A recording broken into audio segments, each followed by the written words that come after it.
like to call to order the regular council meeting of May 25th, 2020.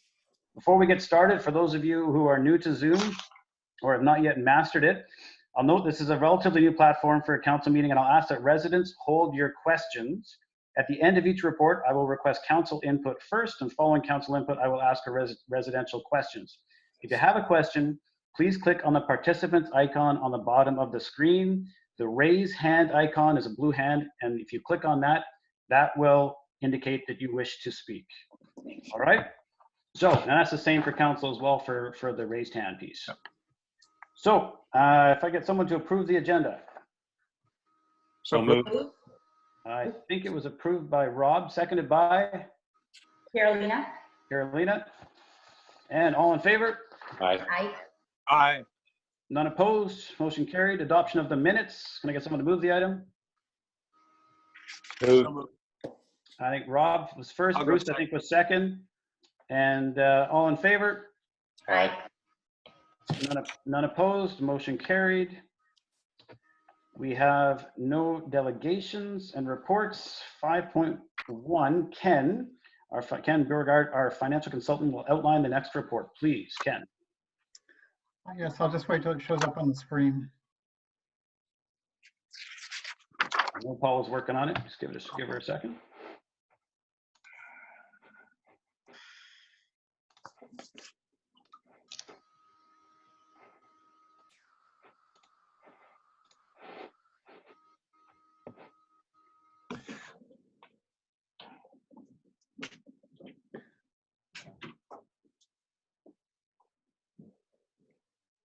No report yet. I can see the agenda.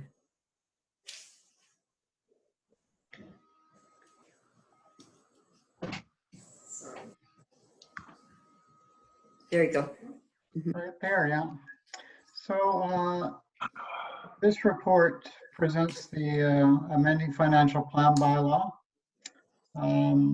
number 564, 2020, which amends the previous financial plan, which was bylaw number 559, 2020.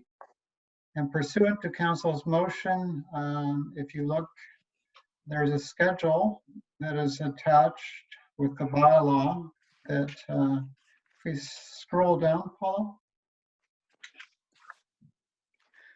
So in 2022 on this schedule, the capital expenditure for the fire hall has been removed.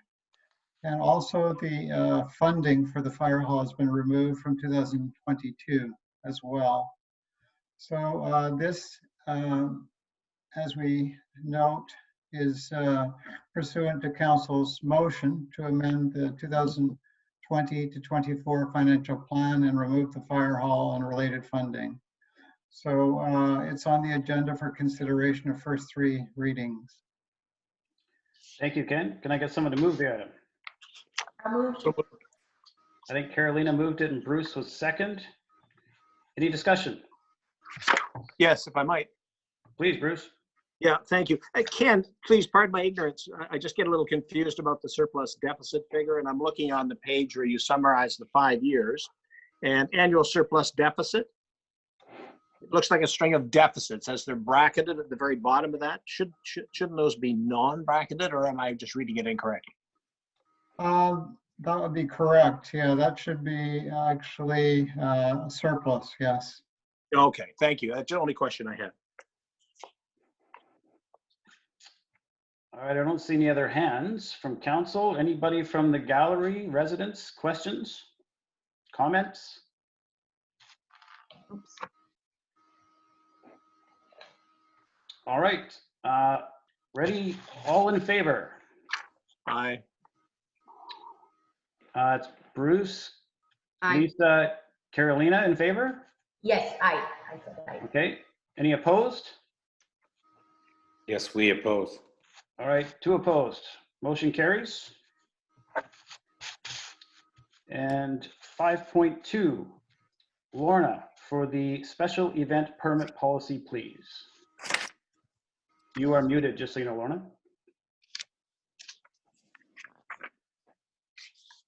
Sorry, I thought you muted me. I'm sorry, I need clarification on who voted against that last motion.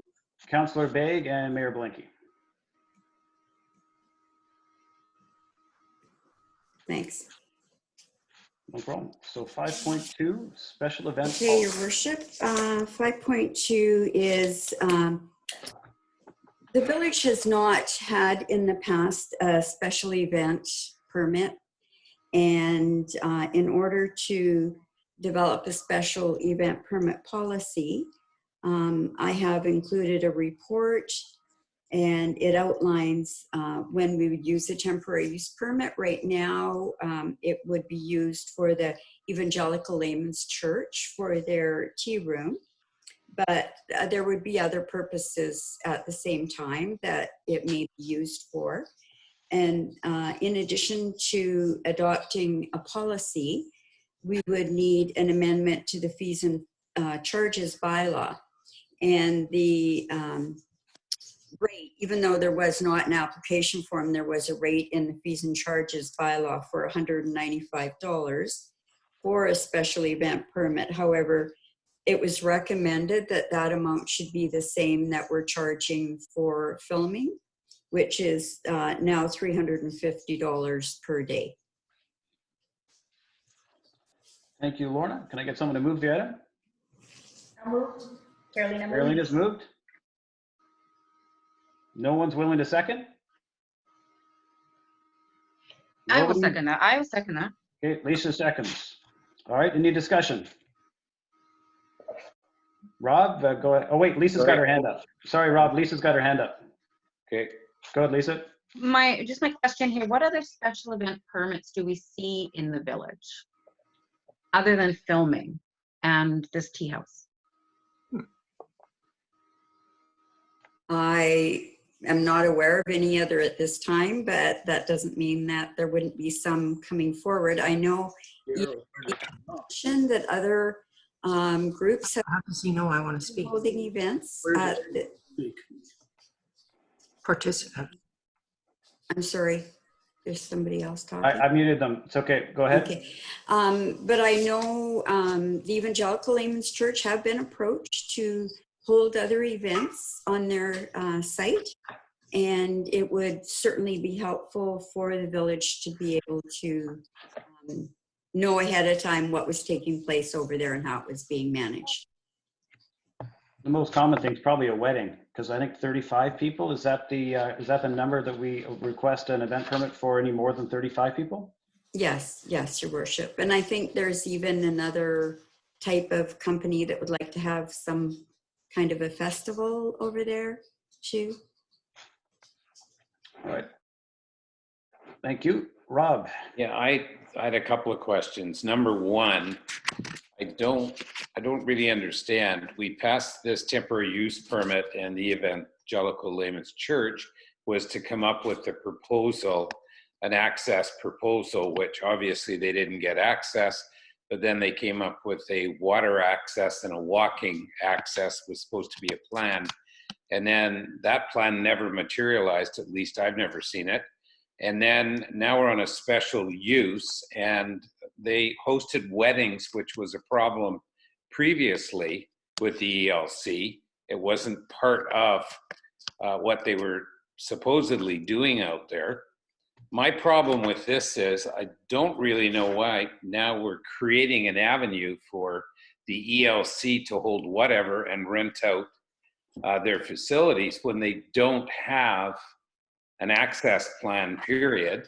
And the other concern I've got with this is 35 people, that would mean I would have to get a special permit basically if I had a party, or if I had a housewarming, or if we had a Remembrance Day, whatever, at the Chisholm's house, for instance. Quite often at the carol ships, there could be that many people. And now we're going to put a daily cost to our residents and a whole whack of requirements for anybody. I mean, sure, I think there's a number of parties where in Belcarra. So does this mean under this policy, theoretically, everybody would have to pull a permit? Otherwise, what we're doing as it lays out here, the CAO would decide whether a permit or not is required, at which point I just don't know how that looks transparency wise. I just, the whole, I know that's a lot of questions. Let's start with the 35. Why don't we start with where you started, which is an update on ELC's temporary user permit and the access, Lorna? We are still working with the ELC on the temporary use permit. Yes, they have provided an access proposal that is acceptable, and it would be by water and or else by walk-in for sure. And they are making arrangements for that. And we just have one step left in their for their temporary use permit, and that is their building code compliance. So, So hang on, Rob. So recognize that this is not about ELC. This is special event permit for everybody in the village, and the permit couldn't be granted if it wasn't a conforming location. And if ELC is still working through its permit, this isn't designed for ELC. This is a village-wide permit. So this isn't just about ELC. okay, well, obviously it was ELC that was the top of the list. I mean, yes, if we take a look at it, anybody that would have a house party that would have 35 guests would be required to pull a permit moving forward. But the reason I brought up ELC is essentially if they've got a water access, my understanding in reading the sustainability and the Bedwell Bay ROCP is there's no commercial docks allowed in Bedwell Bay. Would that not become a commercial dock if their access is now coming by water? Lorna? I guess I would have to check what approvals they have from the port for their dock. Isn't that to do with our sustainability and Their, the ROCP? their dock is because their property is waterfront, their license is with the port. Directly. Yes. So Rob, this is a village-wide event permit we're talking about now. No, I understand that. I understand that. Good. All right. Just, I believe that the 35 people is low. Okay. And I would Noted. just mention too that this isn't for private events, it's for public events. And as far as the carol ships, that's in the park, and that wouldn't require it because we wouldn't do licenses, or permits for the park. Okay. Thanks, Okay. Lorna. Bruce, you're next. Yes, thank you, Neil. I guess it's the same point Rob's making, but Lauren, perhaps you've addressed it. So that in fact, a private event in someone's home wouldn't require this. Is that correct? That's correct. Okay. I think it's an interesting point Rob raises about the dock. It hadn't occurred to me, but okay, I don't have any other questions at this point. Okay. I believe David's iPad Air.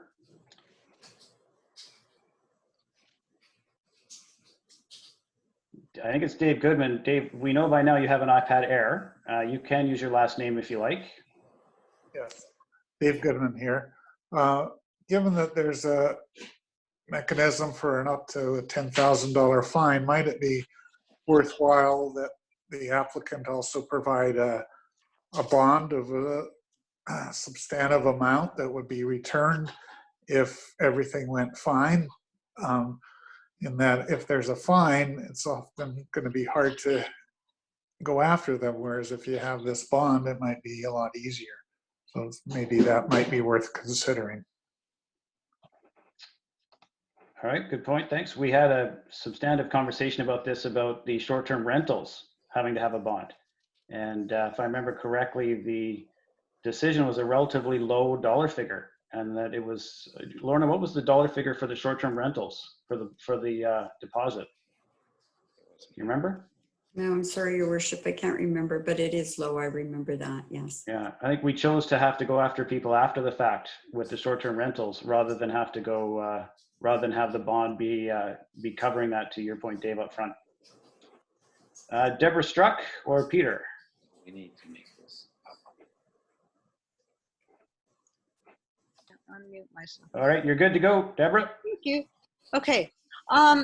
I'm just curious then whether or not we should clarify in there somewhere that this is definitely nothing to do with private events, because I would hate there to be moving forward something to happen that would mess things up and it's not clarified. So that's my only point. Okay, thank you. We could do that, Your Worship. Okay. I don't see any other comments. And do we need an amendment to ensure that the private event communication is clear, Lorna? I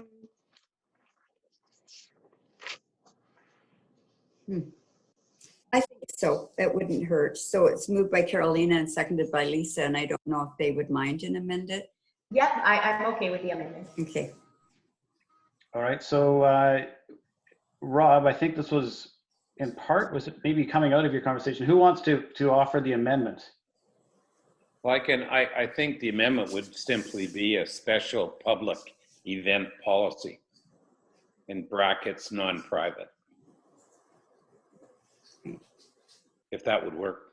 Sure, it would. The That sounds title good to me. that clarifies everything. I just didn't see it listed anywhere. Sure, good idea. All right, seeing nothing else, all in favor? Aye. Aye. None opposed, motion carried. And there is a second motion, first, second, and third reading for the fees and charges bylaw, Your Worship. Correct. I get someone to move the fees and charges bylaw, please. So moved by Carolina. Seconded by Bruce. Yep. All right, any discussion? No discussion, no hands up from the gallery. Going once, going twice. All in favor? Aye. None opposed, motion carried. All right, 5.3, Lorna, if you can outline the next report, please.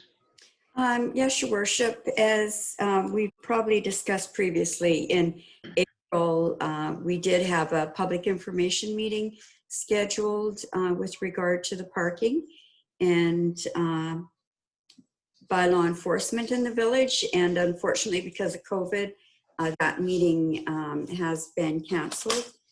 And so in the interim, with Port Moody increasing, well, totally no parking on Bedwell Bay Road in along Sassamat Lake, it's created quite a condition in Balcarra. And so I've provided 3 proposed recommendations to council, and one is that the parking status remain the same. However, for all 3 motions, I am recommending that we bring back changes to the fees and charges bylaw. The Village of Lions Bay have just tripled their fines. And so fines that the first offense would be $50, and then 2 weeks after that, it's 80, and 3 weeks or a month after that, in total a month, it's 120. And so when amendment came back to council, it might look like the first fine would be $150. If it's not paid within, that would be the reduced rate. If not paid within the appropriate amount of time, it would be $240, and up to $360 before it goes to collection. And it doesn't seem like the $50 fine, and that's only one example because there are different rates for different offenses. But they don't seem to be very effective. I mean, people phone and complain, but a $50 fine for parking doesn't seem to be that big of an issue. So that is part of each of the motions. So I'm sorry I deferred a bit, but the one recommendation is parking status remain the same. The second one is that we have temporary resident only parking. I've suggested until after the September long weekend, but that could change. And the cost for the signs to make that change would be about $3,000. And then permanent resident only parking. And again, the cost of the signs and the installation and everything. We're estimating about $3,000. All right, thank you, Lorna. If I can get someone to move the item, please. I'll move. Which one, Your Worship? We need to Oh, choose. we have to choose which one to move? Oh, Let's have some discussion then before we move the items this time. yeah. All right, so anyone for discussion? You can put your hand up, please. Yeah. Bruce, you're first. Yeah, thank you. I'd suggest we look at item 2 with a, based on what we saw on Monday, and I'd like some discussion around the parameters of that. But that would be my recommendation. Okay, thanks, Bruce. Rob, you're next. My recommendation would be number 3, but with a small amendment that says that Belcarra is permit-only parking. We have residents with stickers, and we also have guest stickers, which would mean anybody that comes in that wanted to come to visit. It's very straightforward that it's permit only, and I don't think it's quite so offensive as village only. Okay, so we'll sort of hold that as we consider the 3. Just as a follow-up, my concern with going with number 2, we're looking at the same amount of dollars, I believe, for item 3, which is a one-time expense. Ongoing expense for item number 2 would be that we're going to have to change these signs back and forward all the time. Or if we get another area that's not that's without signs now, we would have to add signs as we drive people to new areas, which seems to be what's happening at this point in time. But those would be my only comments. Thank you.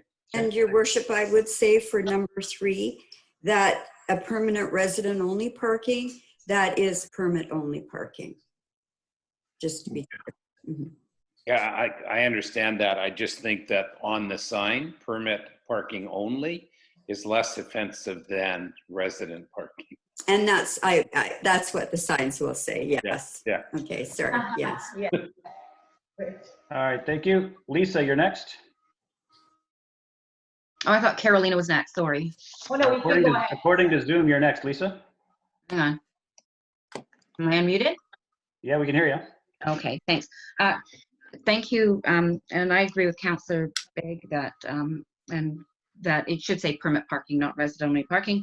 I'm in favor of number 2 with some minor changes on there. I think that we're still, I don't want to move forward to a permanent resident only parking or permanent parking only throughout the village. And we've got some discussion to go about that. So, and I would like to see a temporary permit parking in certain areas, and and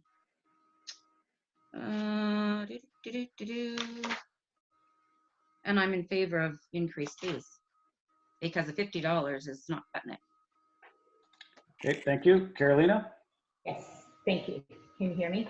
We can All hear you. right, so in addition to these motions, I would like to add another motion for council to consider.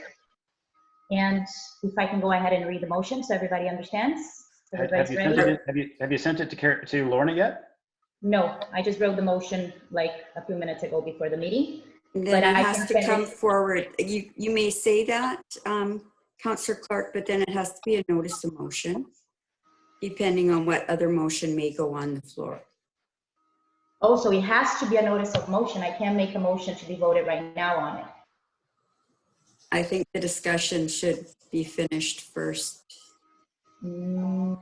Okay, but if I wanted to add another motion, another choice, besides the 3 that you gave it to us, I can't then. To add a number 4. I think it's I'll let preferable in you- the future when you receive the agenda on Friday, you've got all weekend and Monday to send Lorna a copy of your motion, and then we can adopt it as we adopt the agenda before the meeting starts if it's a late entry. But I think Lorna is correct that it would need to be a notice of motion now. Okay, because then my motion would be pointless if we vote on one of these. Okay, so I'll just say what I have to say. I agree. I think it's being different challenges right now with all the parks around closed, what Port Moody did and all that. I would like to have seen a number 4 option which would cover closing down all Bedwell Bay all Belcarra Bay and where we're been having problems now. But unfortunately, that's too late to do it. The reason why I would suggest something like that is because first, we did promise people that we would give them a second chance to speak about parking, to have a town hall. Due to COVID, we couldn't do it, so I'm not comfortable on voting on motion 3 or nothing that is permanent yet. My motion, again, would suggest just closing the problematic areas. We can't accept your motion without it being a notice, and we've got to go through these 3 now. We heard you. That's totally fine. So you know what? I will make my peace with it. As long, I would prefer number 2, but I would also say I would extend the September 8th, I would extend to October 31st, at least October 31st, okay? And I would also like to remind our council that we did make a promise for other people to put their comments in. And due to COVID, we're making this decision right now because the situation here is being crazy, as we all see in the past 2 weekends. But I would advise council to seek either through a public hearing or through a monkey survey or an electronic survey or a mail out to give the residents that didn't want the resident-only parking the opportunity of speaking once the season is over. So I would propose an amendment. Are you doing a notice right now? No, I'm doing an amendment to number 2. Okay, but we don't have a motion on the floor yet. Oh, okay, thank you. So yeah, I guess we can put a motion. I'm more in favor of number 2 with the longer date. We got it. Are we okay to move on? We're good? Okay, Bruce, please. Thanks, Neil. No, I'm fine. If everybody can move on. I mean, we're just discussing which of the 3 we want to start with. Yeah. Yep. Okay. So, Rob, you got your hand up again? Yeah, just a question, Lorna. Do we have any idea of what the costs are going to be associated with number 2 ongoing with changing the signs twice a year? All the signage that we're talking about? Well, to order new signs and have them and posts, because there are areas in the village that aren't marked. They're unmarked, areas where people may park. The estimated cost is $3,000, and it was a generous estimate. But we would have ongoing costs of changing the signs back to the way they were and changing them over every year, I would believe. yes, And then we would have our old signs in stock if they were the ones we wanted to use. Quite frankly, I feel we have too many different signs. We would like to start streamlining what there are out there. I would agree. Yeah. I would agree. My only point here is we've got ongoing costs of flipping these back and forth. And as we flip them back and forth, there's going to be people that misunderstand because I could park there last week, but I can't park there this week. I didn't know it. It seems to me to be very cluttered, if you will, at that point in time. So we don't have an idea. Okay, that was my only question that I had. Okay, thanks. I will note that Anmore has no street parking anywhere in Anmore. So when people are turned away from Bunsen Lake, they're looking for street parking elsewhere. So we should consider the fact that there is no street parking at all in Anmore. Carolina, you're next again. Yes, thank you. So I would just like to get some clarity on the signs, just to Rob's question. So Rob, back when I was doing the town hall, I remember I asked for how much the signs would cost. And just for the sign, not the pole, it's anywhere from $18 to $24 if the prices are still the same. Also, I would like to, through the chair, I would like to ask Stuart, on Bedwell Bay, if there's any poles or signage, extra signage that probably needs to be, places that needs to be addressed with a new sign, will the MRN cover 75% of the cost? Because it's an MRN road?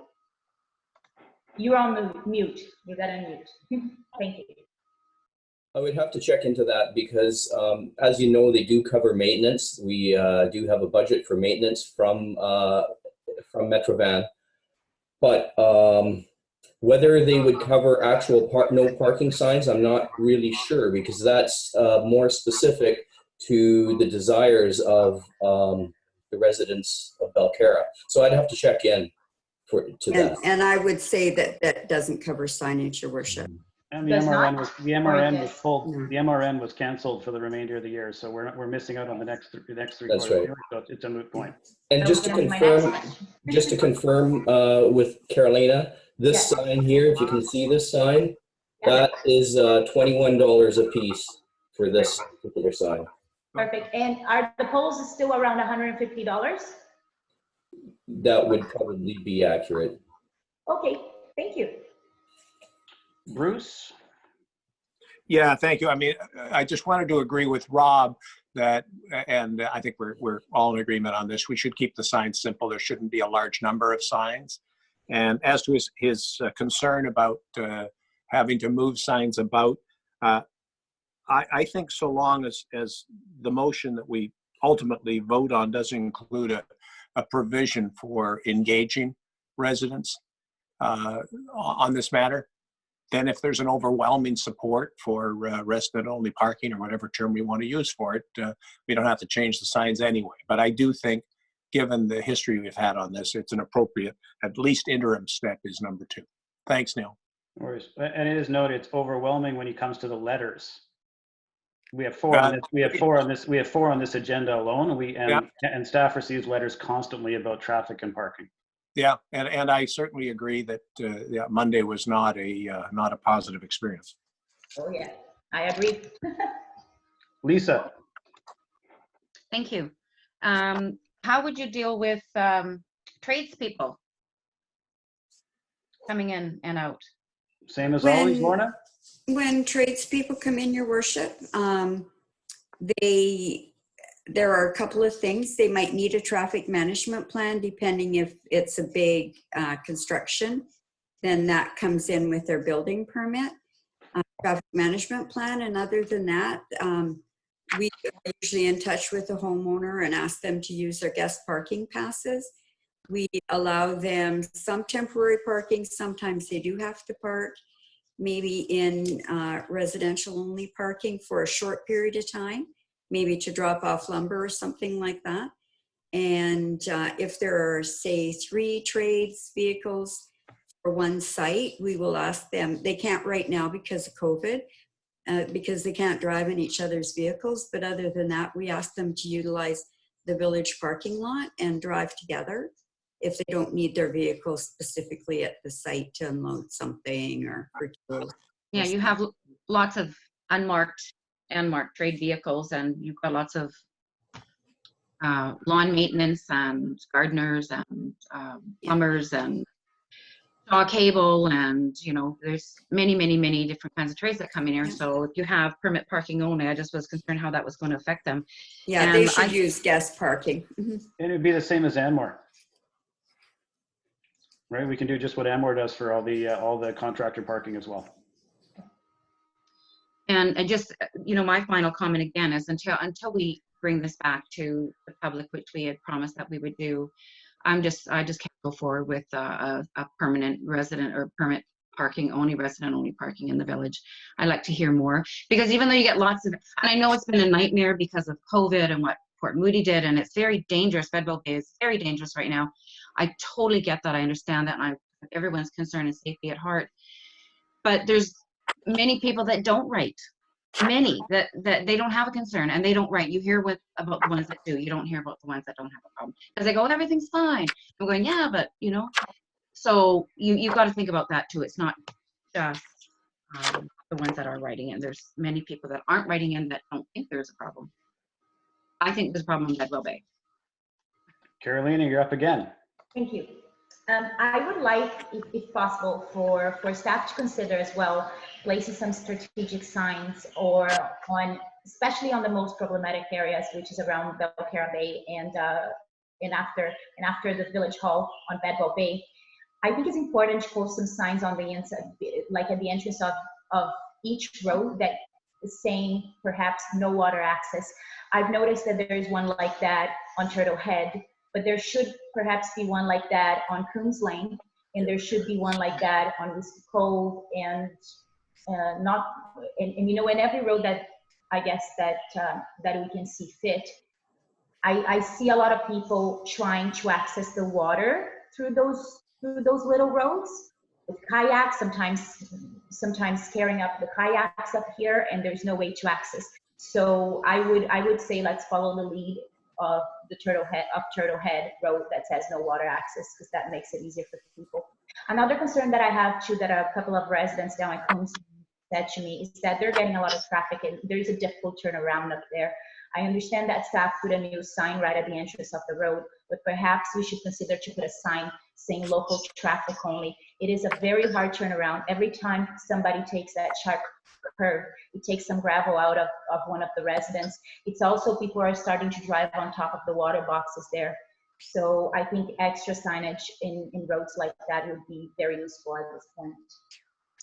And I just kind of, your worship takes me back to our point of how many signs we have, and pretty soon really people don't read them. So I think if we could streamline what our desire is and then have the appropriate signs out there and then monitor those very well, I think it would be very beneficial for the village. Okay, and reiterating what Lisa said, I'm totally in favor of doing this on a temporary basis, given all of the extra challenges that we have had, but I would like to hear more in the future once the season is over from the residents to see, maybe, you know what, maybe everybody will like it. Everybody will like the peace and quiet and decide, you know, this is the way to do it and let's keep it the way it is, or maybe not, but it's important to hear from that. Thank you.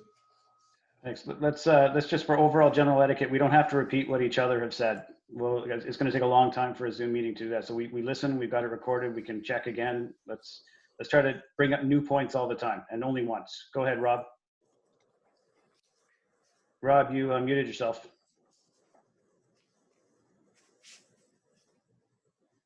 Take that back. Sorry about that. Just 3 points. Number one, Port Moody did not do what they did around Sassamat Lake. That's new and that's going to stay. Anmore has gone the way that they've gone, and these are totally different circumstances. And from when the first town hall on parking was conducted, unfortunately I wasn't there, so I didn't make any commitment to anybody. I think that an ounce of prevention is worth a pound of cure going forward. And I think if we can mitigate the number of people coming into the village, as long as there's parking in the village, there are people going to come, they're going to stop, they're going to wait for somebody to leave, and it's going to be very, very difficult to control. My only point is, if we actually don't have any parking here, they will eventually stop coming, and it will solve our problem. That's just my final comments. Okay, thanks, Rob. Jim Chisholm, you are up next. You'll need to unmute yourself, Jim or Sherry. Okay, can you hear me now? We got you. Go ahead, please. I'm thinking that I personally know when I elected the officials in this community, I elected them to take care of me, not the Lower Mainland. I feel that the parking is nothing but a problem for the people in my area. I'm in the high area, being right by the park in Midden Road. So I would like the councillors to kind of rethink along these lines. Take care of the people of the village and let the park take care of the park users. I really don't care if somebody from outside the community can't find a little spot to park. Let them go into the parking lot. And I don't see why we should be taking care of the park's parking. So please think about what I've said. Thank you for letting me speak. Thanks, Sherry. Deborah. Okay, along the lines of what Rob was saying, it is true with people coming in, even if we have 10 spots and the world out there knows we have 10, they'll just keep trying to find those 10. We need to make it permit park, and I think there should be a sign at the head of the village that's quite large that says permit parking only, you will be towed. Something as strong as that will hopefully deter people from coming in. And to do with the signs, no water access on Turtle Head just reading the one letter from the Turtlehead resident, it doesn't matter if you say that, you get lots of traffic and people coming up there, and then also looking for homes where the resident is not living there right now and going and partying on those properties. So I'm in favor of 3, but I guess if 2, but like what Carolina said, extend the date if it is going to be 2, but the signage coming into the village needs to be very strong. Permit parking only, you will be towed. Okay, thank you, Deborah. All right, so there's no other hands up. What I would propose is we discount number 1. And then between number 2 and 3, it's going to be temporary versus permanent. And so we're going to have to make a decision on which one to move. I am going to guess that Rob and I are supportive of the permanent in advance of moving these, and that Bruce, Lisa, and Carolina are in favor of the temporary. Is that a nodding, reasonable leading motion or movement? Yeah, it's Bruce here, Neil. If we clarify what 2 is, but I think you're correct. Okay, For me, so certainly. So that way we know that number 3 would fail, Rob. Rob, are you okay with going to vote just for number 2 as the selected vote? Rob, we can hear you. Fail number 3 as well. Sorry, can you go ahead, repeat that? Well, we can, this way we already know number 2 is going to pass, so we oppose it and that's it. So do we have to pick which one we want to actually vote for? Well, what we're doing is that right now, and we know that without a form, by canvassing, we know that there's 3 in support of number 2 and 2 in support of number 3. So shall we just go and vote on number 2 then? Well, and your worship, may I just make a comment? Because there was a suggestion to change the date. I just threw in till after the September long weekend, if it would be preferred that it temporary resident only parking in the village until I think it was October 31st. Yes, I would like to make the amendment or extending that date. Until Sure, we could do that before the motion is Yeah, on the floor. if we're going to go with number 2, then we can look at the amendment, and the amendment is up until 2023, right? No, this is, What? that's No, 20. October 2020. 31st, 2023? No, 2020. No. 2024? That's hardly temporary. It's only for this year, is that what it is? No, Rob. 2020. 2025. Good try. I would like to propose an amendment then for option number 2, that staff report back with a bylaw amendment. Oh, sorry, I read the wrong. That council approved temporary resident only parking in the village until October 31st of 2020 at a cost of approximately $3,000. And that staff report back with a bylaw amendment to increase various parking fines. So you've moved that. So we'll Yes. move that now. Can I get a mover? Yeah, I moved it. Caroline, Yeah, I Second. moved it and amended. I'll second it, Neil, but I would just suggest that, as Rob had suggested, we use the term permit rather than resident. Yeah, you may have noticed Stuart's held up the sample sign, and it does say permit only parking. that's what Exactly. the sign will be, your worship. Yeah. All right, let's vote for number 2 then as amended. All in favor? Aye. All right, unopposed? Opposed? All right, it carries. 5.4, Lorna, preparation of a budget to review the OCP and Bedwell Bay Sustainability Plan related to the moratorium on the highway encroachment area on Marine Ave. Yes, your worship. I think it's quite public now that the port is lifting the moratorium on recreational docks effective on June 15th. However, those are for docks that for people who their property is on the water. But the area on Marine Avenue that's known as the highway encroachment area is scheduled in the OCP on page 7. And the Bedwell Bay Sustainability Plan is part of that. The OCP review, as everyone is aware, has been delayed because of COVID and the inability to hold an election and to have a committee start. So it was brought to my attention that there is a great deal of interest in people along Marine who may have the opportunity to have a dock. And so I am putting forward a motion for council consideration that if they would like, we've already done an amendment to the OCP for the temporary use permit for ELC. So rather than go through a thorough review at this time, I could bring back a budget to do just a review of the official community plan, which would include the Bedwell Bay Sustainability Plan. And then that would be related to the moratorium on the highway encroachment area on Marine Avenue. Thanks, Lauren. There are, if you look at the OCP, it's on page 7 under 3.2 water use policies. And there are 16 items there that would have to be considered, and it would all come back to council for consideration. And the maps that are posted on the website that were put in place prior to 2008 when the moratorium was put in place, I should say. It shows that there is a potential for 14 docks along that stretch of road. And we have no idea if those 14 spots are still viable. So we're also working with the port on that, because some are for single docks and some are for group wharfages.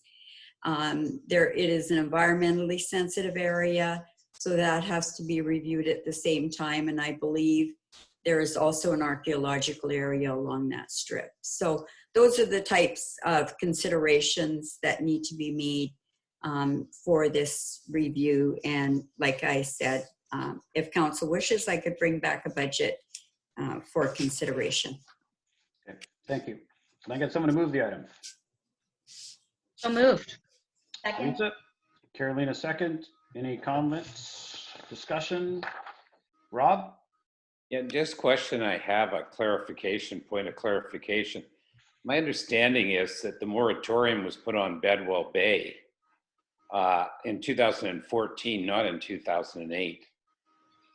The port says 2008. I believe they lifted it temporarily and put it back on again, but their documents do say 2008. And since that time, there is only, I believe, one dock that was built in Belcarra, and that was because their application slipped through the cracks at the port, apparently. And so the port did approve it after the fact while the moratorium was in place. Okay, Thanks. so when, because 2014 is when it went on. It's the year that we purchased, and there was a 6-month window to actually apply, which I won't even get into why it didn't happen. But my point there is their documents show that it was Bedwell Bay was closed. And when was it reopened then? There must be a reopening at some point in time, because I don't understand that. That's my point for clarification here. There seems to be very foggy information that's available at this point in time anyway. Yeah, Rob, I think Lauren explained it was temporarily lifted and then put back in place again, but it's looking back. What's the outcome of this that we can help you with? Well, my point was that if it was 2014, basically the environmental areas, et cetera, haven't really changed since that point in time. We have an OCP that's in place now, and the sustainability would have to be updated. So what we're talking about, is there any information out there that is contrary to what our OCP and sustainability study actually lays out as it presently exists? Well, if you look at the 16 items that are listed in the Bedwell Bay, in the OCP, the plan outlines a long-term vision for Bedwell Bay and addresses the following strategic initiatives areas. And so each one of those items would have to be considered. One of them is a car top boat launch on West Road. There are just several things that council has to do, and we are up for an OCP review, and this just narrows it to specifically deal with this area. Okay. We'll accelerate things, Rob, so that this is a top priority for residents, and we'll. No, I'm not worried about accelerating. I'm just trying to get an understanding of, what we think is going to change here. That's all. Bye. All right. Thanks, Bruce. Thank you, Neil. I just to say, I think Lorna has covered it, but I suspect Jim Chisholm is familiar with that process that led to the change of dates. I just think it was an application for a group wharf that it looked like it was frozen, then it got unfrozen because it had been submitted in time. Just a clarification for Rob, but I'll leave that for I think Jim is probably the most knowledgeable, though Lisa may be familiar with it as well. Okay, thanks. Jim, you are up. Go ahead, please, but you'll have to unmute yourselves. Can you hear us? We got you. Good. I believe that the moratorium was lifted after Belcarra Village did the sustainability study, and then they lifted it for a while because that was done. But other than that, I wanted to ask, who's working on the negotiation with the port regarding the new contract and all the details? Staff and I, but there's no negotiation. They rolled it out as a 16 municipality broad rollout. There were no municipalities were able to negotiate. I confirm that. Well, of course, that's what they said many years ago, but that was ignored because when they sent the contract out, nobody on the waterfront in Belcarra would sign. And so they decided maybe they better negotiate with us. So Jim and I hired a lawyer and negotiated. And so I think before they go off and continue to think that they're in total control, maybe we should have a little negotiation going down there. I think that Jim is very knowledgeable and they certainly know us both. And I think it would mean a lot if we had an elected official to give us that much more leverage down there.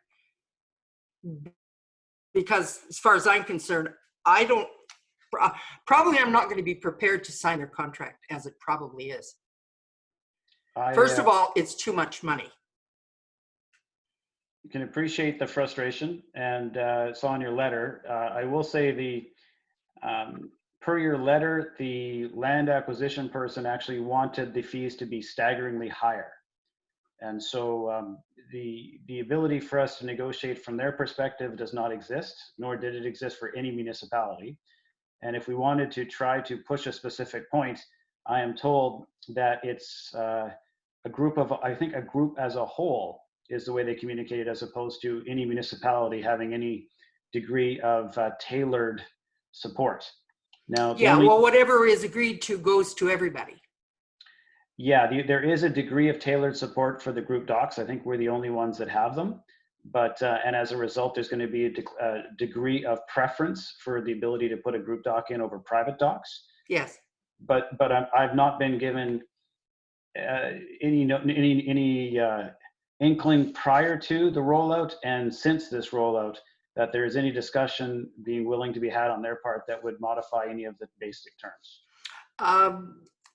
Do you think you would be willing to join Jim and I at a meeting if we're able to set one up? Or would you rather we did our own thing? No, I'd be happy to join you. I would like to hear from other residents who have similar concerns. So we can reference more than just one household that's got a real problem. So I think that'll make the message stronger as well. Good. Thank you very much. No problem. Carolina. Thank you.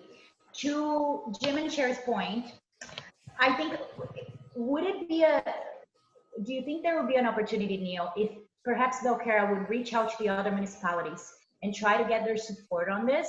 I agree with Jim and Sherry, and then have you, along with other municipalities and Jim, to try to negotiate a better price for those fees. It's absurd.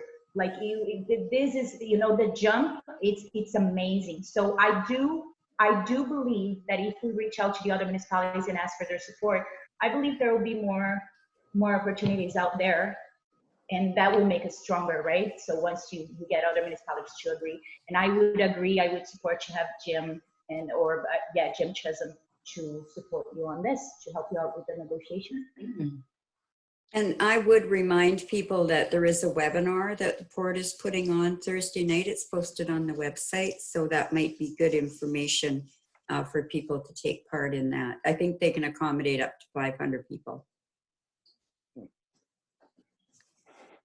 Are there any other comments or discussion? All right, seeing none. All in favor? Aye. All right, none Aye. opposed, motion carried. Thank you for your work, Lorna. Thank you. So reports from mayor and council. Any council have any reports to offer?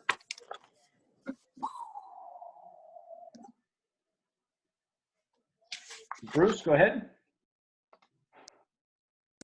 Thank you, Neil. A couple of items, one of which I had missed at the last meeting, and my apologies. It was to do with the our practice on sprinklers. And I think, as I mentioned in an email some time ago now, I think it would be very desirable that we, as a gesture of support for the use of sprinklers and people making use of them or installing them, that we as a minimum should ensure that there is no cost from the municipality associated with installing a sprinkler in your home. The numbers are very small, but I think every time we have one of these installed, I think it's valuable for us in terms of protection, and not just for the homeowner, but obviously for the homes nearby. So I'd like to make a motion that Belcarra ensure homeowners who install sprinklers face no costs from the village for that decision. Now, I'll stand to be corrected by Lorna if she needs a notice of motion for pertinent to our earlier discussions. I can make that a notice and submit the wording for our next meeting. That would be great. Thank you very much. Okay, so I will do that, and I'll send that out by tomorrow. And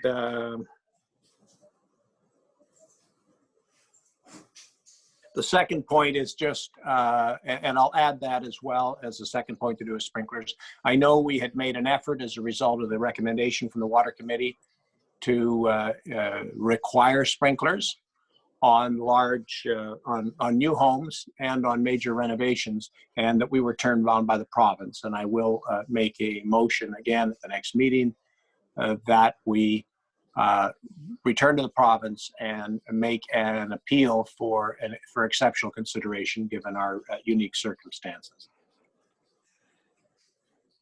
Thank you. Carolina. Thank you. I would just like to raise a concern. There's a few residents that reached out to me, especially the ones close by to the parks and the cabins, that there has been a lot of illegal crabbing around the park. What I would like to know if council would support for staff to send a letter to parks and to the organ responsible, which might be Oceans and Fisheries, to send them a letter to try to reinforce, to enforce more, to have more bylaw officers checking on this. It's ridiculous. People, I've seen it myself when I walk the dogs, people go there, they don't have the little tool that measure the crabs. They're taking females, they're taking males, they're taking small crabs, and it's getting a bit out of control. Another concern that was raised, I think, by Deborah Struck, who was on this weekend as well. It's that people now are crabbing from the top of where the rocks that we just fixed on the water system covering the pipe is. And there's some illegal crabbing happening there during low tide. So if there's anything, a letter that we can send to the responsible organ to help bring some more bylaw officers to check on this, I would be really happy. Thank you. All right, The Laura, do you need anything else? RCMP, your worship. Sorry, go ahead. the RCMP will also check on that when they're out on their boats, so we might remind them also to do. I think some of them needs to be by foot because they're all over the shoreline at the park.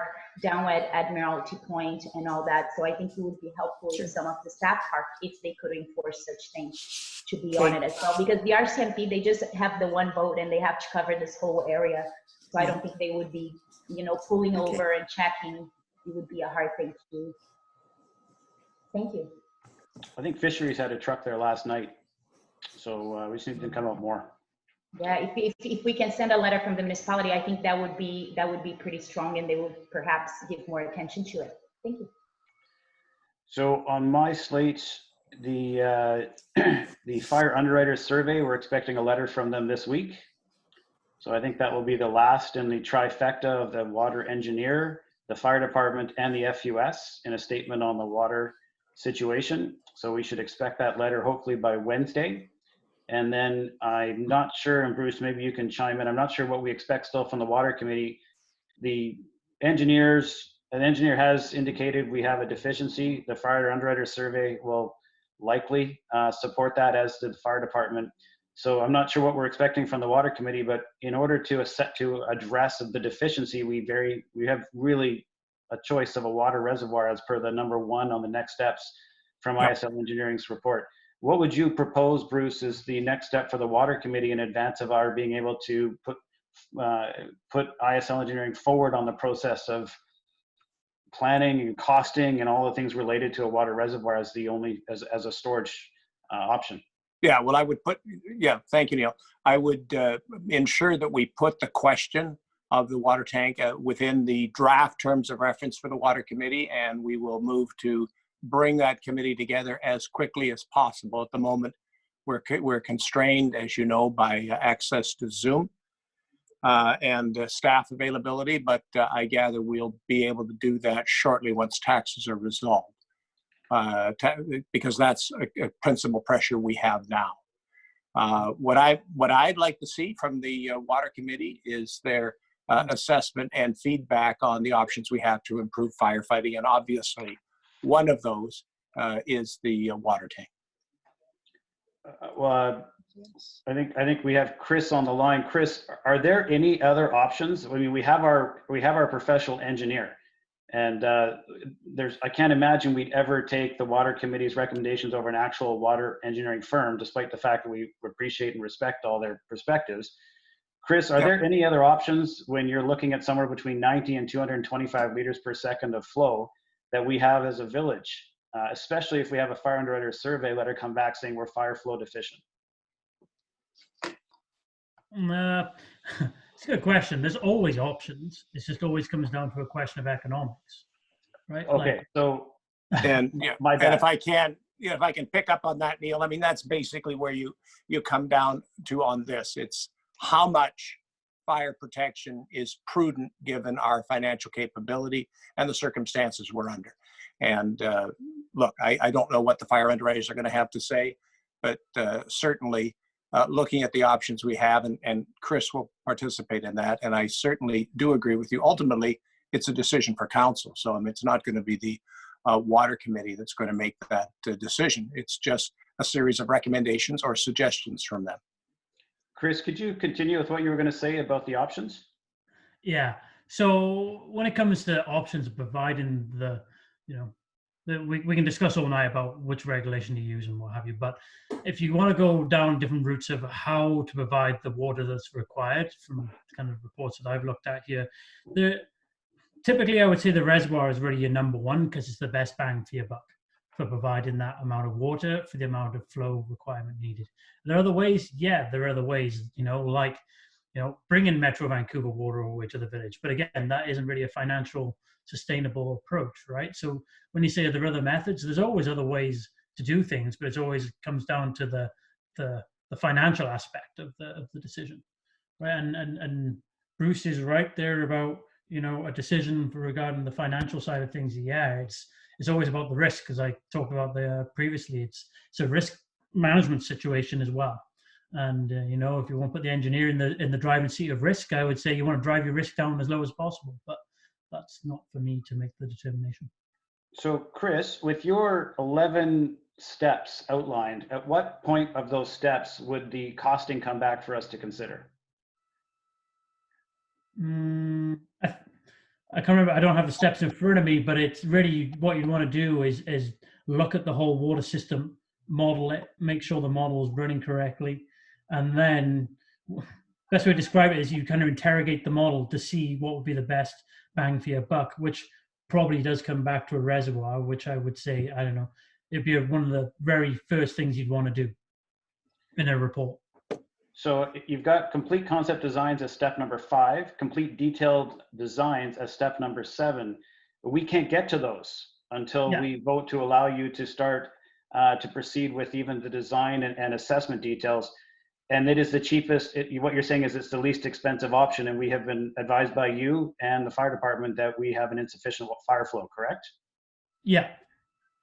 Bruce, why would we block him from being able to generate the economic information that you're describing as being so important for us to use to make a final decision? Well, I think when he describes modeling a system, it's one of the things I think the Water Committee is very likely to recommend. So no, I don't have a problem with getting. I mean, one of the situations that the interim report from the Water Committee cited was that it wasn't able to get detailed information on the system that we have. And I think if that is one of the things Chris believes we need, which would be incorporated with a tank, if that's the route we go, then I don't think we would have a problem with that. My problem is, and the committee's problem is, we can't get them together because access to Zoom at this point with municipal support is challenging. But we don't. Do we need? The Water Committee is blocking Chris from doing the work to provide that the designs and the economic options. Could we not let Chris start to take a look at the actual design and economic ramifications and let him start now, as opposed to just waiting for the Water Committee, to your point, to say, yeah, that's what they're going to need to see?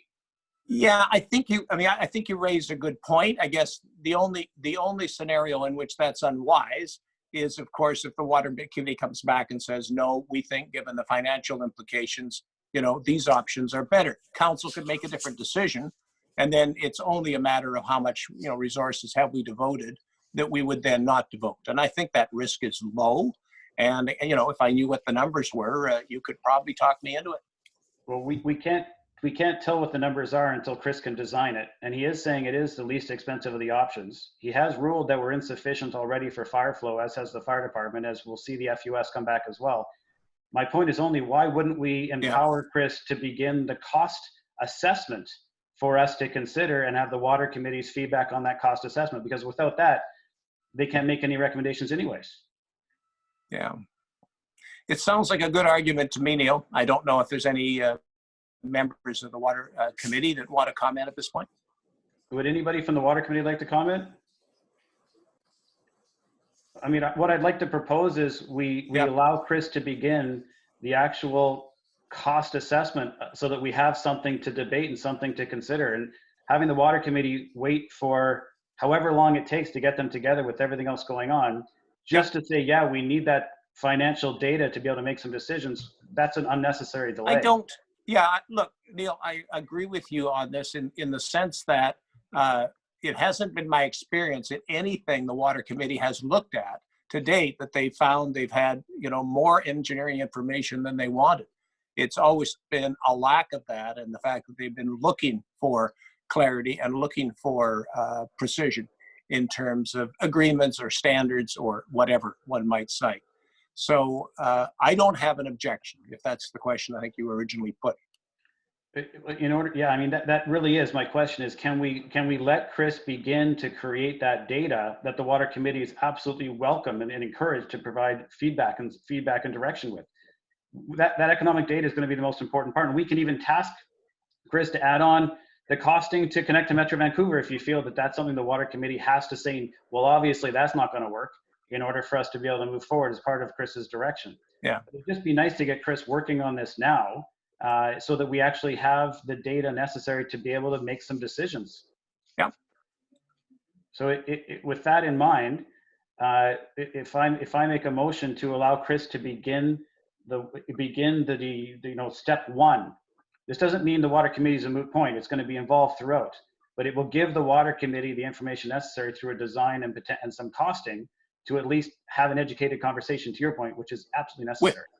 With respect to one of the proposals, which is the larger tank. Yeah, I would agree with that, Neil. And in fact, I'll make the motion. I'm not sure whether, correct me if I'm wrong. Thank you. I was going to ask that. No, I Thank you. appreciate it, Bruce. I One appreciate of the pleasures of being mayor is you can't make the motion, of course. So I will make that motion if Lorna has it. Thank you. Can I I get someone do. to second it?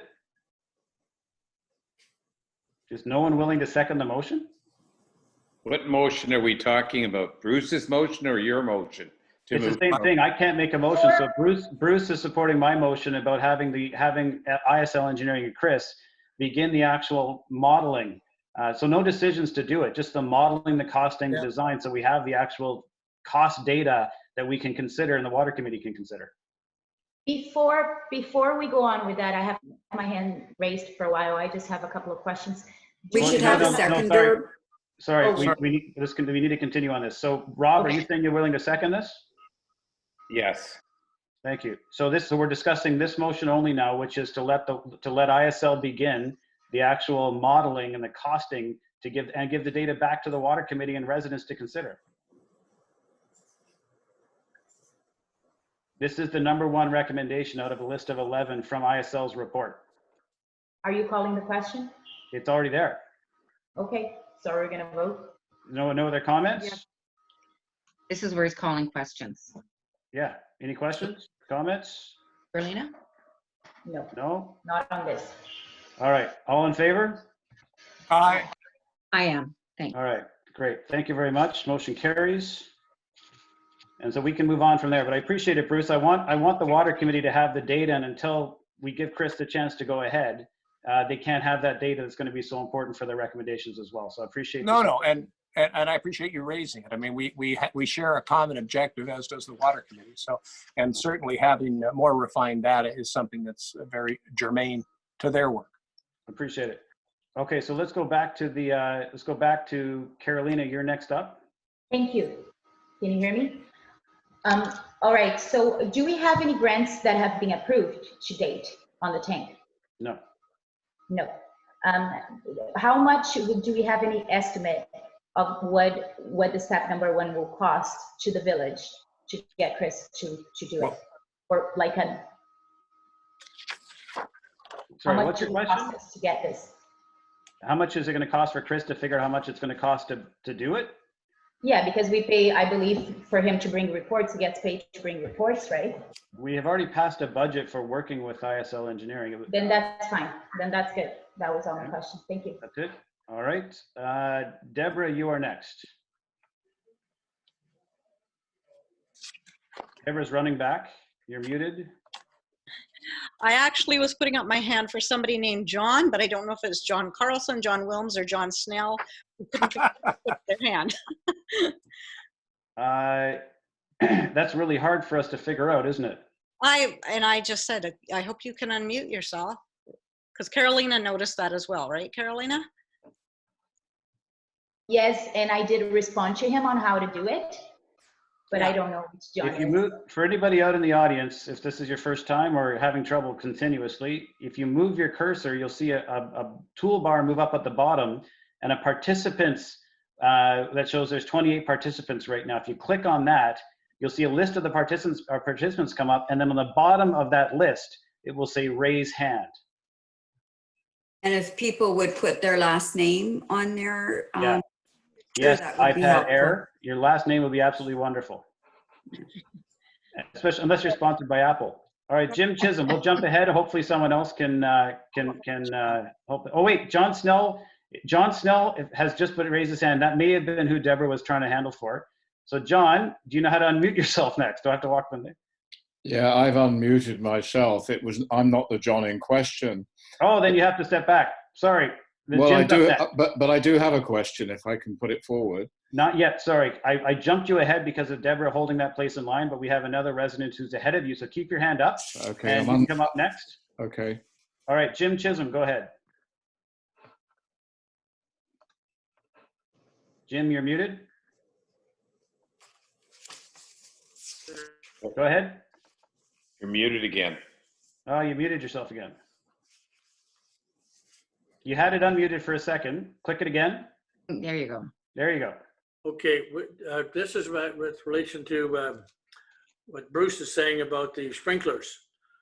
when you're talking about no cost to the homeowner, I presume that means things like free hookup of the water, free inspections of the building itself with related to the water for the sprinkler system only, and free upgrades of the meter if required because of the capacity of the water system.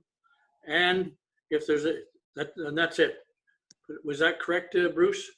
Yes, to put it simply, Jim, I mean, it'll come forward to the next meeting, but simply that but having done it, the process of doing it would not lead to any additional fees or costs from the village. Yes. I mean, these fees are very little to do this portion. I understand. The inspection of the water system is peanuts. And of course, to walk around the building and look at the sprinkler heads and anything else related to it, or upgrade the meter if it's necessary because of the water flow, because I'm not sure if they've even looked at that. But presumably all that stuff then would be free to encourage people to go on the system. I think it's a very inexpensive contribution by the village to get a huge benefit in terms of fire protection. So yes, I would agree with you. And it's largely symbolic. It's not a huge amount, and the numbers, of course, are small. But I think we should do all we can to encourage it. Good, that's all I got to say. All right, thank you. John Snell, you're up now. You are muted, however. I'm unmuted now, correct? Can you hear Correct. me? Okay, thank you. Thank you. In the last couple of weeks since the issue has been discussed, bumped into a lot of old timers in the village, and they've heard of all sorts of tanks that seem to be spread all over the village that were at one time in use and no longer in use for one reason or another. One of them in particular, the Dutchman Creek tank, which used to be used for firefighting. And I just wonder if all of these tanks are being, if they're being investigated, if they can be of use, or if the Water Committee is aware of them, or what is happening with those. Because to recommission old tanks or modernize them would seem to be could perhaps be a cheaper way to go than a complete fresh tank system. Thank you. No problem. Actually, Your Worship. Oh, go ahead, Lorna. Sorry, I could say that the Dutchman's Creek tank is available for use by the SVFD for firefighting. Thanks, Lorna. And if I can add, Neil, in response to John, it's exactly that sort of detail that I'm confident the Water Committee will wade through. I mean, we all share the objective of improving firefighting capability, and there may be other options. They may not prove to be cost competitive or as effective as the tank, but I just want to ensure we've gone through all of them. Thanks. So, and John, I'll point you to last council meeting's video. And if you listen to Chris's presentation, he explains how the Dutchman tank, as a perfect example of this, not being connected to our water system, therefore does not count as a contributing factor towards our fire flow capacity, because it requires shuttling from fire truck to the tank, and has not got the capacity to be able to be added to our system. Chris, is there anything else you'd like to add on top of that? Because there are a number of people thinking that they have, for example, a pool, and that might replace being able to have access to the water as part of our system. Well, you know, when we talk about the Dutchman, there are a number of tanks, no doubt. I know there are a number of tanks through the village, but they've been mothballed for one reason or another. Some of them because they're not seismically constructed correctly. So if there is an emergency, they will likely fall apart. So during an emergency, you want to make sure your emergency capabilities are actually there and ready for you. So that's one thing. Another thing is you don't really want to have too many reservoirs attached to your system, because then you have to maintain the reservoir. And we're talking about using potable water for whatever we do here.